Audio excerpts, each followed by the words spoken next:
কি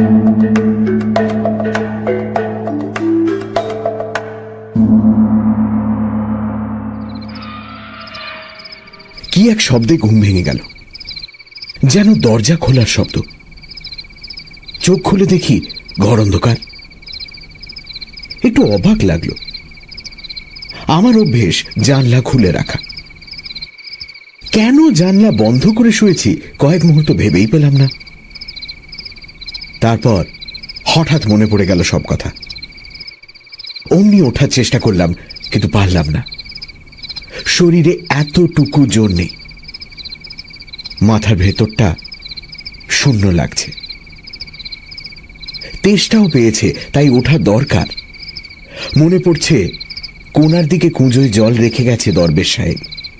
বলে গেছে, অসুবিধে হলে ডাকবেন, পাশের ঘরেই আছি।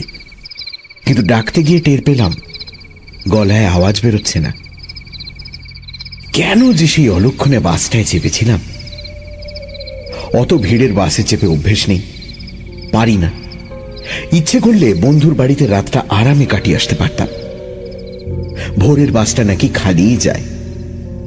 অথচ কি এক ভুতুড়ে জেদ আমাকে পেয়ে বসেছিল। সন্ধ্যের দিকে আগা পাঁচতলা লোকের ঠাসা বাসটা এসে দাঁড়াতেই নির্বোধের মতো গুঁতো মেরে ঢুকে গেলাম। পাদানিতে অনেকগুলো পায়ের উপর পা রাখলাম। ওরা আপত্তি করছিল। বাসটা স্টার্ট দিয়ে খুব জোরে চলতে শুরু করলো। প্রায় মাইল টাক ঝগড়াঝাঁটি চলতে থাকলো গেঁয়ো লোকগুলোর সঙ্গে। তারপর কে যেন আমাকে হ্যাঁচকা টানে চলন্ত বাস থেকে টেনে নামালো। অর্থাৎ আমি ছিটকে পড়ে গেলাম। ভাগ্যিস পিচের ওপর পড়িনি। রাস্তার ধারে পুরো ঘাসের ওপর পড়ে সঙ্গে সঙ্গে জ্ঞান হারিয়ে ফেলেছিলাম। যখন জ্ঞান হলো, টের পেয়েছিলাম সামনে কেউ দাঁড়িয়ে আছে। তার হাতে অদ্ভুত একচোখো একটা লণ্ঠন। লণ্ঠনটার আলোর রং নীল। এমন নীল কাঁচে ঢাকা বাতি নিয়ে মানুষ ঘোরাঘুরি করে কোশমিনকালে দেখিনি। আলোর পেছনে আবছা দেখতে পাচ্ছিলাম লোকটাকে। দৈত্যের মতো প্রকাণ্ড। সে আলোটা আমার পাশে রেখে গম্ভীর গলায় বলেছিল, কে আপনি? এভাবে রাস্তার ধারে শুয়ে আছেন কেন? নেশা করেছিলেন বুঝি? অত কষ্টের মধ্যে হাসি পেয়েছিল। না, মাতাল নই। বাস থেকে পড়ে গেছি। তারপর কি হয়েছে জানি না। সে কি বলে লোকটা আমার পাশে ঝুঁকে এসেছিল। তারপর লণ্ঠনটা তুলে পা থেকে মাথা অবধি দেখে নিয়ে বলেছিল, জখম হয়নি তো? বুঝতে পারছি না। রক্ত টক্ত দেখতে পেলেন? না, তবে হাড়ে আঘাত লাগতেও পারে। টের পাচ্ছেন না কিছু? কে জানে। ওঠার চেষ্টা করুন তাহলে, কাছেই আমার ডেরা। এখন যেমন শরীরের অবস্থা তখনও ঠিক এমনই ছিল। লোকটা শেষে আমাকে দুহাতে শূন্যে উঠিয়েছিল। তারপর ফের জ্ঞান হারিয়েছিলাম। দ্বিতীয়বার জ্ঞান ফিরে দেখেছিলাম এই ঘরে শুয়ে আছি, খাটিয়ায় বিছানার উপর। সেই নীল আলোর লণ্ঠনটা নেই। ঘরের মেঝে একটা হ্যারিকেন রয়েছে। আর আমার দিকে তাকিয়ে দাঁড়িয়ে আছে আলখাল্লাধারী নীল লম্বা চওড়া এক দরবেশ। কালো আলখাল্লা, গলায় লাল নীল পাথরের মালা, কাঁচা পাকা চুল ও দাড়ি, খাড়া নাক, লালচে টানা টানা চোখ। তার হাতে একটা গেলাস। আমাকে চোখ খুলতে দেখে বলেছিল, শরবতটা খেয়ে নিন। কই হাঁ করুন, খাইয়ে দিচ্ছি। একটু ঝাঁঝালো সুগন্ধওয়ালা সেই শরবত কয়েক ঢোক গেলা মাত্র আমার শরীর যেন বিদ্যুতের খেলা শুরু করেছিল। ভয় পাওয়া গলায় বলেছিলাম, এই কিসের শরবত? দরবেশ হেসেছিল। ভয় পাবেন না, বিষ নয়, খুব উপকারী দাওয়াই আছে ওতে।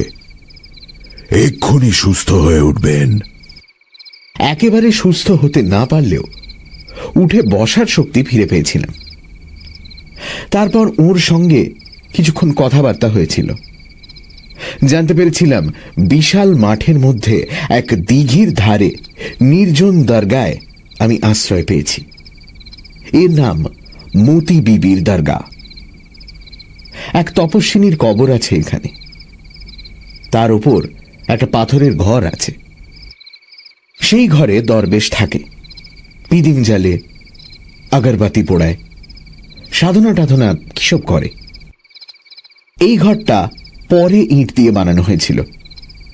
ভক্ত বা দৈবাত বিপদে পড়ে কেউ এলে তাকে এ ঘরে থাকতে দেওয়া হয়। কিছুক্ষণ পরে দরবেশ আমাকে খান 2 মোটা রুটি আর খানিকটা গুড় দিয়ে গিয়েছিল। বলেছিল, মেহরবানি করে এই দিয়েই খিদে মিটিয়ে নিন। আমি ফকির, বুঝতেই পারছেন। না না, এই যথেষ্ট। তবে খিদে আমার বিশেষ নেই, আপনি এগুলো। দরবেশ আপত্তি করেছিল। না না, আপনার কিছু খাওয়া দরকার। খেলেই গায়ে জোর হবে। আল্লাহর দয়ায় আপনি বেঁচে গেছেন। ওভাবে চলন্ত বাস থেকে পড়লে মানুষ বাঁচে না। যদি বা বাঁচে, হাড় গোড় আস্ত থাকে না। আমার হাড়গোড় আস্ত আছে তা ঠিক, কিন্তু শরীর এত দুর্বল হয়ে গেছে কেন বুঝতে পারছি না। দরবেশের প্রতি কৃতজ্ঞতা দেখাতেই রুটির টুকরো ছিঁড়ে মুখে পুড়লাম। ফের সেই শব্দটা হলো, খুব পুরনো জং ধরা লোহার কপাট খোলার মতো শব্দ, কিন্তু কিছুটা চাপা। ঘুরঘুরটি অন্ধকার ঘর। অন্তত তেষ্টা মেটানোর জন্য যথাশক্তি চেষ্টা করলাম উঠে বসতে। তারপর মনে পড়ল পাঞ্জাবির পকেটে দেশলাইয়ের প্যাকেটটা আছে, সিগারেটও আছে। পাঞ্জাবিটা মাথার কাছে রেখেছিলাম। অতি কষ্টে হাত বাড়িয়ে দেশলাই আর প্যাকেটটা বার করলাম। দেশলাই জেলে কুঁজোর কাছে গেলাম। মাথা ঘুরছে। পর মুহূর্তে মনে হচ্ছে আবার জ্ঞান হারাবো। কুঁজোর মুখে গেলাস আছে। দেশলাই কাঠিটা নিভে গেল। আন্দাজ করে জল ঢেলে চোঁ চোঁ করে গিলে ফেললাম।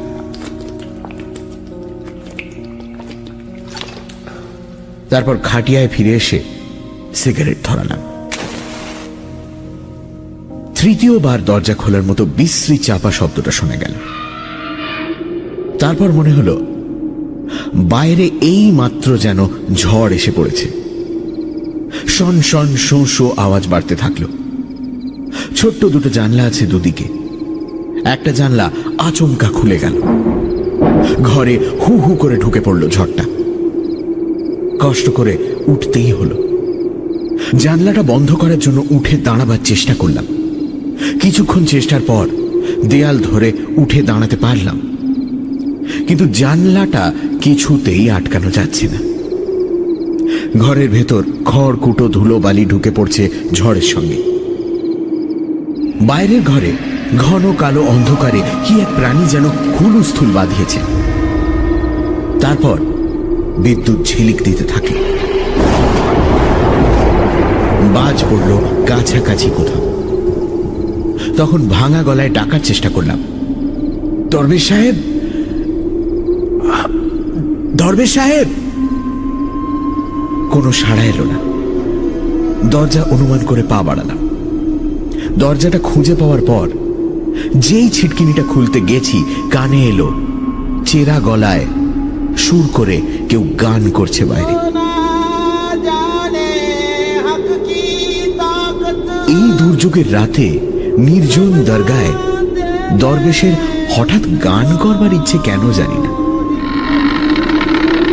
দরজা খোলার সঙ্গে সঙ্গে ঝড় যেন হাত বাড়িয়ে আমাকে টেনে নিল। বারান্দায় ছিটকে পড়লাম। দাঁতে দাঁত চেপে মনে মনে বললাম, আমার জ্ঞান হারালে চলবে না, মাথা ঠিক রাখতেই হবে। বারান্দার সামনে বিদ্যুতের আলোয় ছোট্ট একটা উঠোনের ইদারা চোখে পড়ল। দরবেশের ঘরের দিকে দেওয়াল ধরে এগোতে গিয়ে হঠাৎ চোখে পড়ল বিদ্যুতের আলোয় মুহূর্তের জন্য একটা সাদা ঝলসানো মূর্তি, এবং মূর্তিটি স্ত্রীলোকের, তাতে ভুল নেই। ইদারার ধারে দাঁড়িয়ে আছে। সঙ্গে সঙ্গে ভয় পাওয়া গলায় চেঁচিয়ে উঠলাম, কে কে ওখানে? ফের বিদ্যুৎ ঝিলিক দিল। ফের দেখতে পেলাম মূর্তিটা, কিন্তু এবার সে ইদারার দিকে ঝুঁকে রয়েছে। ভূতে বিশ্বাস নেই, কিন্তু ভয়ঙ্কর রাতে নির্জন দরগায় সেই বিশ্বাসের ভিত্তিটা নড়বড়ে হতে বাধ্য। ওদিকে সেই চেরা গলায় গানটা সমানে শোনা যাচ্ছে। আমি মরিয়া হয়ে ফের দরবেশকে ডাকলাম। তারপর দরবেশের ঘরের দরজায় জোরে ধাক্কা দিলাম। দরজাটা খুলে গেল। ভেতরে পিদিম জ্বলছে কালো একটা বেদির শিয়রে। দরবেশ নেই। এদিকটা ঝড়ের উল্টো দিক, তাই ঘরে ঝড়টা ঢুকছে না। ইদারার ধারের মেয়েটিকে ভূত ধরে নিয়েই আমি আক্রান্ত প্রাণীর মতো ঘরে ঢুকে পড়লাম এবং কাঁপতে কাঁপতে দরজা বন্ধ করে দিলাম। হ্যাঁ, বেদিটাই কবর, এবং সম্ভবত কোষ্টি পাথরের তৈরি। ফার্সিতে কি সব লেখা আছে, কিন্তু পরক্ষণে চমকে উঠলাম। বেদির ওপাশে 3টে মরার মাথা রয়েছে। আবঝা আলোয় মাথাগুলো বিকট দেখাচ্ছে। আরো ভয় পেলাম। এমন সময় বাইরে সেই গানটা থেমে গেল এবং মনে হলো প্রচন্ড বৃষ্টি শুরু হয়ে গেছে। বেদি থেকে একটু তফাতে কম্বলের আসন পাতা ছিল। সেখানে গিয়ে বসে পড়লাম। তারপর আশ্চর্য, বন্ধ করে রাখা দরজাটা হঠাৎ মচমচ করে উঠল। তারপর খুলে গেল। সঙ্গে সঙ্গে বেদির পিদিমটা নিভে গেল। দরজার সামনে সেই নীল একচোখ লণ্ঠন হাতে দরবেশ দাঁড়িয়ে আছে। সে আলোটা ঘরের ভেতরে ঘুরিয়ে ঘুরিয়ে নিঃশব্দে কিছু দেখে নিল। তারপর বেদির দিকে ঘুরিয়ে রাখল। দরবেশ আমাকে লক্ষ্য করল না। তার সিলুয়েট মূর্তি ক্রমশ স্পষ্ট হয়ে উঠছে। এতক্ষণে তার মুখের দিকে তাকিয়ে দারুণ চমকে উঠলাম। এ কি কোনো জীবিত মানুষের মুখ হতে পারে? দৃষ্টি কেমন অদ্ভুত, নিষ্পলক, শূন্য। হাঁটু ভাঁজ করে পুতুলের মতো বসে পড়ল সে কবরের সামনে। বাইরে বৃষ্টির শব্দ, ঝড়ের শব্দ, বজ্রপাতের ভয়ঙ্কর শব্দ। মনে হচ্ছে পৃথিবীর শেষ মুহূর্তটি আসন্ন। এদিকে বেদির মতো কবরের ওপর লম্বাটে নীল আলো থেকে ক্রমশ ধূপের ধোঁয়ার মতো ধূসর বা নীল কি আবছায়া ঘনিয়ে উঠেছে। তারপর নাকে তীব্র হয়ে ঝাপটা দিল একটা কড়া সুগন্ধ। সুগন্ধটা অসহ্য লাগছিল, চেতনা অবশ করে দিচ্ছিল। তার আতঙ্কে কাঠ হয়ে দেখলাম ইদারার ধারে সেই মেয়েটি যেন শূন্যে ভেসে এলো এবং ধোঁয়ার মতো দরবেশকে ভেদ করে এগিয়ে বেদির উপর স্থির হয়ে দাঁড়ালো। নীলাভ শরীর তার। হয়তো নীল আলোটাই এর কারণ হতে পারে। সে সুন্দর না কুৎসিত না সাধারণ বুঝতে পারছি না। হয়তো সেই বোধও হারিয়ে ফেলেছি। কিন্তু সে একেবারে নগ্ন। আমার তন্ময়তা ভেঙে গেল। দরবেশ ফের চেরা গলায় গান গেয়ে উঠল, কিন্তু এবার সুরটা অনেকটা মিঠে এবং চাপা। ঘুম ঘুম আচ্ছন্নতায় দুর্বোধ্য কি এক গান গাইছে সে। সুরটাও অপরিচিত, একটু একঘেয়ে। কিছুক্ষণ পরে নগ্ন নারী মূর্তিটি বেদির ওপর দাঁড়িয়ে থাকতে থাকতে হঠাৎ আমার দিকে তাকালো। সে অস্ফুট স্বরে একেবারে মানুষের গলায় আমার দিকে আঙুল তুলে বলে উঠল, ওকে। সঙ্গে সঙ্গে দরবেশ ঘুরল আমার দিকে, প্রচন্ড গর্জন করে বলল, বেরিয়ে যান বলছি। কেন এ ঘরে ঢুকেছেন আপনি? নীল আলোটা নিভে গেল, ঘুরঘুরটি অন্ধকার। এখন বাইরের ঝড় বৃষ্টি সমানে চলছে। অন্ধকারে একটা হাত এসে আমার কাঁধে খামচে ধরল। তারপর দরবেশ আমাকে টেনে ওঠালো এবং একটা থাপ্পড় মারল গালে। ব্যাপারটা অপমানজনক, কিন্তু বাধা দেবার বা প্রতিবাদের ক্ষমতাও ছিল না এতটুকু। অসহায়ভাবে তার হ্যাঁচকা টানে কতকটা শূন্যে ভেসে চললাম। এই দৈত্যের কাছে আমি নেহাত বামন। ভেবেছিলাম আমাকে ঝড় বৃষ্টির মধ্যে বের করে দেবে, কিন্তু তেমন কিছু করল না। পাশের ঘরে নিয়ে গিয়ে বিছানায় ফেলে দিল। তারপর ধমক দিয়ে বলল, খবরদার আর বেরোবার চেষ্টা করবেন না, তাহলে আপনাকে বাঁচাতে পারবো না, হুঁশিয়ার। সে বাইরে থেকে দরজা আটকে দিল। আমি ভাবতে থাকলাম, ব্যাপারটা কি স্বপ্নে ঘটছে, নাকি সেই উগ্র আরক মেশানো শরবতের নেশায় যত সব উদ্ভট কাণ্ড দেখতে পাচ্ছি। কিন্তু না তো, আমি সজ্ঞান পুরোপুরি, যদিও শরীরে প্রচন্ড দুর্বলতার দরুন মাথাটা ঝিমঝিম করছে। দেশলাই আর সিগারেটের প্যাকেট বিছানায় রেখেছিলাম। খুঁজে নিয়ে প্রথমে লণ্ঠনটা জ্বাললাম, তারপর সেই জানলাটা বন্ধ করে দিলাম। ঘরের মেঝে যথেষ্ট বৃষ্টির ছাঁট এসে পড়েছে ততক্ষণে। বিছানার একটা পাশ ভিজে গেছে। সিগারেট টানতে টানতে সেই দৃশ্যটা আগাগোড়া ভাবতে থাকলাম। ফের যা দেখলাম তা বাস্তব না অবাস্তব, সত্যি দেখেছি না স্নায়ু বিকার। শেষে কোনো সিদ্ধান্তে পৌঁছতে না পেরে লণ্ঠনটা নিভিয়ে শুয়ে পড়লাম। বাইরে তখন ঝড় বৃষ্টির জোরালো ভাবটা অনেক কমেছে, শীত বোধ হচ্ছে। পাঞ্জাবিটা পরে ধুতির কোঁচাটাও খুলে গায়ে জড়িয়ে শুয়ে পড়লাম। একটু পরে ঘুমে চোখের পাতা জড়িয়ে এলো। কতক্ষণ ঘুমিয়েছিলাম জানি না, ফের কি একটা শব্দে ঘুম ভেঙে গেল। এবারকার শব্দটা দরজা খোলার মতো নয়। কেউ কি আর্তনাদ করলো কোথাও? ঘুম ভাঙার পরে কয়েক সেকেন্ড তার জের ছিল। দৃঢ় বিশ্বাস হলো একটা প্রচন্ড আর্তনাদই শুনেছি। দরবেশকে ডাকা বৃথা। তাছাড়া লোকটার অমন ভুতুড়ে ব্যাপার স্যাপার এবং আমার প্রতি অমন আচরণে মন বিষিয়ে গেল। কান পেতে থাকলাম। আর কোনো আর্তনাদ নয়, কিন্তু কে যেন চাপা গলায় কাঁদছে বাইরে। বৃষ্টি পড়ার শব্দ হচ্ছে। নিশ্চয়ই কাছাকাছি কোথাও বড় গাছ আছে, তার পাতা থেকে জল ঝরছে। ঝড়টা থেমেছে। বদ্ধ ঘরে দম আটকে আসছিল। লণ্ঠনটা নিভিয়ে দিতে হয়েছিল বাধ্য হয়ে, ঘরে বিষাক্ত গ্যাস জমার ভয়ে। এবার উঠে গিয়ে জানলাটা খুলে দিলাম।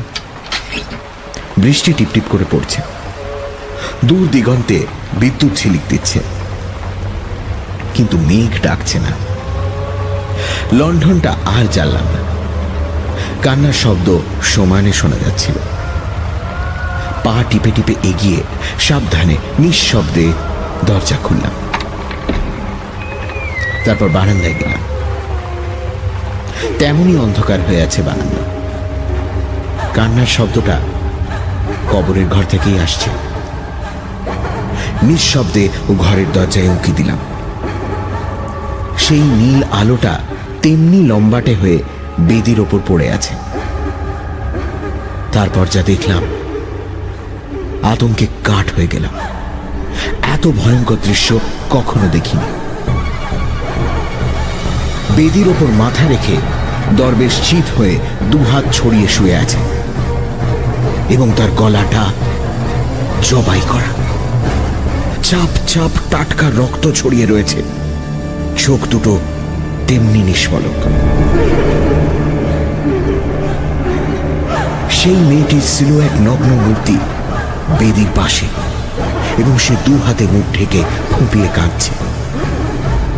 তার কালো একরাশ চুল সামনের দিকে ছড়িয়ে রয়েছে। দু হাঁটু ভাঁজ করে একটু ঝুঁকে বসে সে বিলাপ করছে। কয়েক মুহূর্ত অবাক হয়ে দাঁড়িয়ে থাকলাম। মাথা ঘুরতে থাকলো। যা দেখতে পাচ্ছি তা কি স্বপ্ন না বাস্তব? কি করা উচিত ভেবে পেলাম না। আতঙ্কে কাঠ হয়ে তাকিয়ে রইলাম। তারপর কি একটা আমার পাশ কাটিয়ে ঘরে ঢুকল। একটা প্রকাণ্ড কালো বেড়াল। বেড়ালটা নিঃশব্দে এগিয়ে বেদির ওপর উঠল এবং দরবেশের মুখ চাটল। তারপর সে জিভ বাড়িয়ে দিল। আতঙ্ক বেড়ে গেল যখন দেখলাম সে দরবেশের গলায় কাটা জায়গাটা থেকে রক্ত ছেটে খাচ্ছে। বেড়ালটা ঢোকার সঙ্গে সঙ্গে মেয়েটির কান্না থেমে গিয়েছিল। সে মুখ তুলে বেড়ালটাকে দেখতে থাকল। বেড়ালটা রক্ত চাটতে চাটতে ভয়ঙ্কর মুখ তুলে যেন আমাকেই লক্ষ্য করছিল মাঝে মাঝে। এর ফলে স্নায়ুর ওপর বারবার আঘাত আসছিল।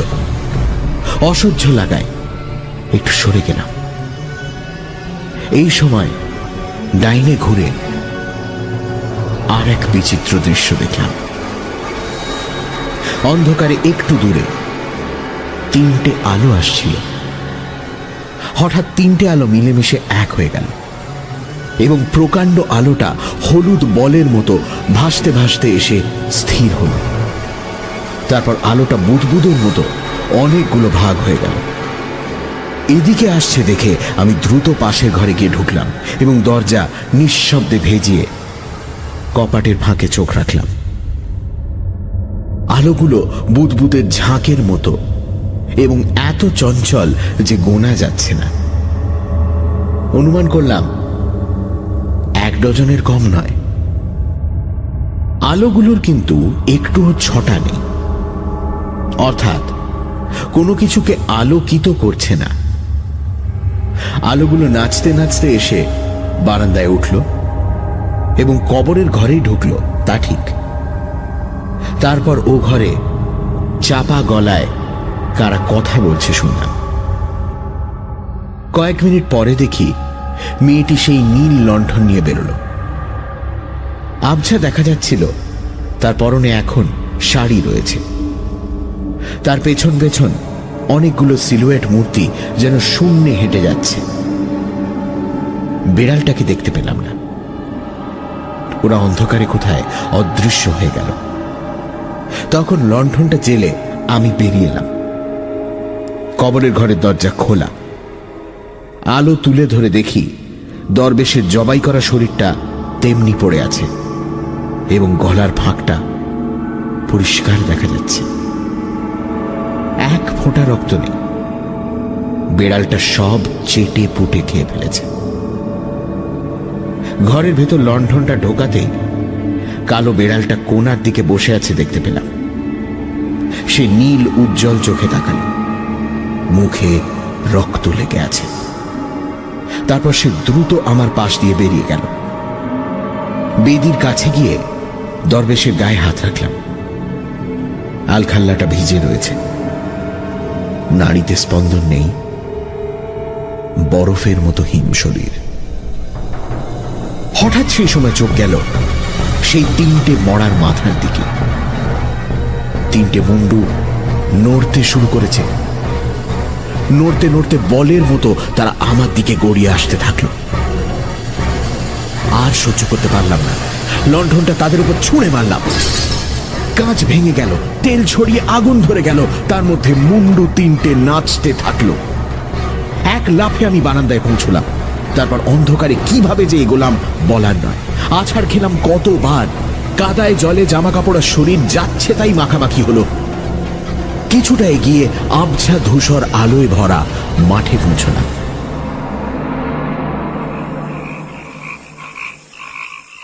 বৃষ্টি থেমেছে। আকাশের দক্ষিণ পশ্চিম কোণে এক টুকরো ভাঙা চাঁদ বেরিয়ে এসেছে। সামনে পিচের পথটা দেখা যাচ্ছিল। সেখানে গিয়ে ঘুরে দাঁড়ালাম। দরগার এদিকটা বিশাল পাহাড়ের মতো দেখাচ্ছে, কালো হয়ে আছে। বুঝলাম জায়গাটা ঘন জঙ্গলে ভরা।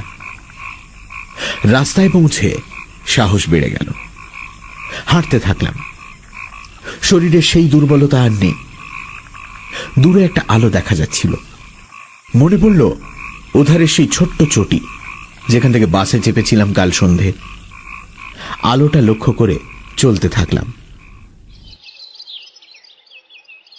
লোহাগড়া ব্লকে নিশীথ, আমার বন্ধু নিশীথ রায়চৌধুরী কৃষি অফিসার। ভোরবেলা আমাকে জল কাদা মাখা ভুতুড়ে চেহারায় দেখে ভীষণ অবাক হয়েছিল। সংক্ষেপে তাকে মোটামুটি সবটাই বললাম। সে কিছুক্ষণ নিষ্পলক চোখে আমার দিকে তাকিয়ে থেকে তারপর বলল, ঠিক আছে, আগে বাথরুমে ঢোক। আমার বউ বড্ড ঘুম কাতুরে, বেলা করে ওঠে, তোকে এই অবস্থায় দেখলে হুলুস্থুল ঘটাবে। কাপড় চোপড় ছেড়ে স্নান করে এবং নিশীথের পাজামা পাঞ্জাবি পরে আরামে বসলাম।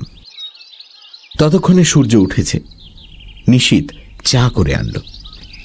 চা খেতে খেতে বললাম, বাবারে, এতক্ষণে কোমর ব্যথা করছে একটু একটু। নিশীথ বলল, ফিরে গিয়ে এক্সরে করাস। কিন্তু কথা হচ্ছে, ঝড় জলের সময় মতি বিবির দরগায় নিশ্চয়ই তুই ভীষণ রকমের দুঃস্বপ্ন দেখেছিস। না মানে তা ছাড়া তো এর কোনো ব্যাখ্যা হয় না। অসম্ভব। দরবেশের ডেড বডিটা নিশ্চয়ই এখনো আছে, বরং পুলিশে খবর দেওয়া যাক। নিশীথ হাসল। কি বলছিস? ওখানে কেউ থাকে না, সেরকম কোনো ঘরটরই নেই। তবে একটা কবর আছে বটে, এবং সেটা কোষ্টি পাথরে তৈরি। তুই বাস থেকে পড়ে অজ্ঞান হয়ে গিয়েছিলি, ঠিক? জ্ঞান ফেরার পর নিশ্চয়ই ঝড়ের সময় আশ্রয় নিতে দরগায় ঢুকেছিলি। তারপর আঘাত পাওয়ার রিয়াকশনে জ্বর এসে গিয়েছিল। তারপর লম্বা চড়া একটা দুঃস্বপ্ন দেখেছিস। রেগে গিয়ে বললাম, ঘর নেই তো ঝড় বৃষ্টিতে ছিলাম কোথায়? নিশীথ বলল, নিশ্চয়ই দরগার বটতলায় গিয়ে ফের অজ্ঞান হয়ে পড়েছিলি। অসম্ভব, এক্ষুনি আয় আমার সঙ্গে। স্বপ্ন হতেই পারে না, আমার ব্যাগ ট্যাগ সব রয়েছে ওখানে। নিশীথ একটু হেসে বলল, ঠিক আছে, তোর ভুলটা ভাঙানো দরকার। একটু পরে ব্লকের জিপটা নিয়ে বরং বেরোবো।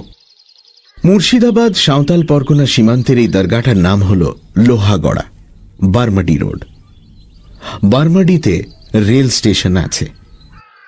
সেখান থেকে আমার বাড়ি পৌঁছানোর অসুবিধে নেই। তাই নিশীথের বউয়ের কাছে দ্বিতীয় দফা বিদায় নিয়ে বেরোলাম। হাসতে হাসতে বলল, আপনি আবার ভূতের পাল্লায় পড়ে ফিরে আসুন, তবে আপনার বন্ধুর সাহসটা বড্ড বেশি।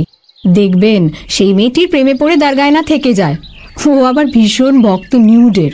দেখছেন না কত নিউড আর টেবিলে সাজিয়ে রেখেছে।